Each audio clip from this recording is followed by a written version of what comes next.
Bugün sizlerle kendi etrafında dönen animasyon nasıl yapılır bunu öğreneceğiz.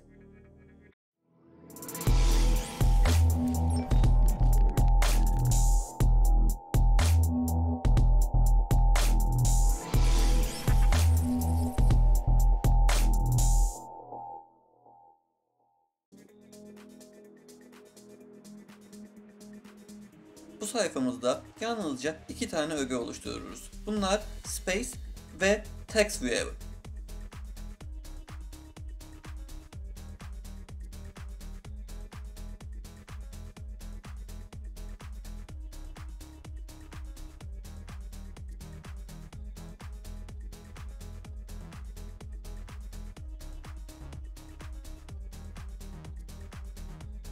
Şimdi XML kısmından animasyonumu oluşturuyorum.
Son olarak Activity kısmında animasyonumu çağırıyorum ve TextView'ime dokunduğum zaman oluşturmuş olduğum animasyonu çalıştırmasını söylüyorum.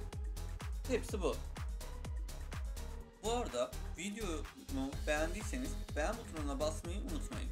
Yeni videolarımdan haberdar olmak için kanalıma abone olmayı ve bildirim ziline basmayı unutmayınız. İyi kodlamalar.